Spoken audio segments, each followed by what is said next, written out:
Hi, this is Marvin Lindsay. I'm the pastor of First Presbyterian Church in Columbia. And I am Preston Turley. I am the worship leader at First Presbyterian Church in Columbia. You had to think about that, huh? I did, yeah. New baby, Metallica concert. A little bit groggy, but all is well. Okay. And we will be ready for Sunday. Okay, Yeah. good. That's right, because it's only we're making this on Thursday, so you've got 3 more days. We've got some time. Right. Yeah. All right. All right. So let's talk about Worship Sunday. Absolutely. So it's the first Sunday of Lent. Yes. Obviously, we had the Ash Wednesday service just yesterday, celebrating the first or observing the first Sunday of Lent coming up on Sunday. And so we'll be talking about, we're going to be in the book of Romans on Sunday, where Paul is talking about what it means to not only have faith in Jesus, but also the fact that Christ is for all people, and it's our responsibility to share the good news of Jesus with all people. It got me thinking, and would love your perspective on, you recently mentioned in a meeting or a conversation the statistic on how many people in our own community, even in Columbia, are unchurched. What was that statistic? I don't remember, but 60%. There you go. So a large portion of unchurched. So in a church suspicious culture or society, how do we balance the amount of direct speaking, direct testimony to other people about our faith in Jesus versus merely acting in a Christ-like way, so as to provide a witness of example and letting that be our witness? Because in this passage, we're told to let it be on our lips. So how do we balance those things? Yeah, Paul says if you believe in your heart that God raised Jesus from the dead, and if you confess with your lips that Jesus is Lord, then you'll be saved. And I think that the two are really pretty closely connected. So what comes out of your mouth is a function of what's in your heart. For Paul, like the two are connected. So you can like maybe an analogy would be like the heart and lungs are distinct organs, but they comprise this one cardiopulmonary system. And so for Paul, the heart and the mouth are two distinct organs, but they comprise one moral system. So if Christ dwells in your heart, if trust in Him that He is alive is in your heart, then that's going to inevitably come out in testimony to Him. Now, I think there's good ways and bad ways to go about doing this. Sure.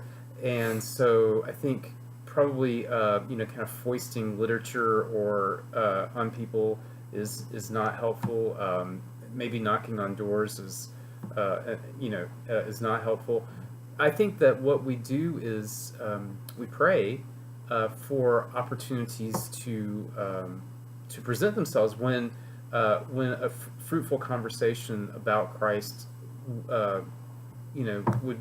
would be fruitful. It would be timely. It would be appropriate. So and then I think God will answer those prayers. So God will put us in places and in situations where we can talk about who Christ is for us, what He means to us, what difference faith and trust in Him has made in our lives. Yeah.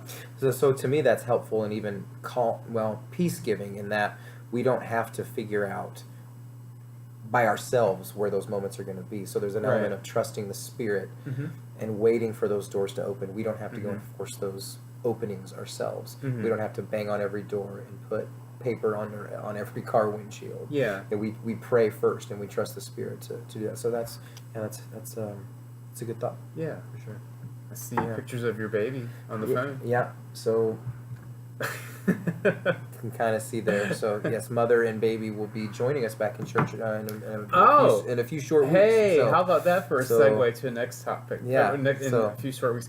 Yeah. What are we singing Sunday at the offering? We are going to be singing. I actually have it right in front of me here. So with the first Sunday of Lent, we're actually going to be beginning some repetition, especially when it comes to the confession portions of our song. So we're going to be singing our version of the Kyrie, the Lord have mercy. We're also going to be restarting or adding the next installment, of our Why Do We Do That worship series, which is the next one that we're looking at, appropriate for Lent, is the prayer of confession, and why we do that, why that is a part of a distinctive part of our Presbyterian worship service. So you won't want to miss that. That'll be available at the offering and then also on the website as well. Okay. And at the 11 o'clock service, we're also doing a Kyrie. We're singing Lord have mercy, Christ have mercy, Lord have mercy after our prayer of confession, which is a little different for our order of worship. And also Lindsay Tevabaugh, French horn player, is going to be playing the French horn with our choir as they sing the anthem. This, I think, is what would have happened last week, but Lindsay and her French horn were snowed out. Yes. Yeah. In the No snow this weekend. I will believe it when I see it. Right. Yeah, but do join us this Sunday morning, weather permitting. Worship, contemporary worship at 9 o'clock, traditional worship at 11 o'clock, Sunday school for all ages at 10 o'clock in between, and also an issue of Stump the Preacher. That's going to be happening. Don't want to miss that. Don't want to miss Stump the Preacher. All right, so we'll see you this Sunday. Take care.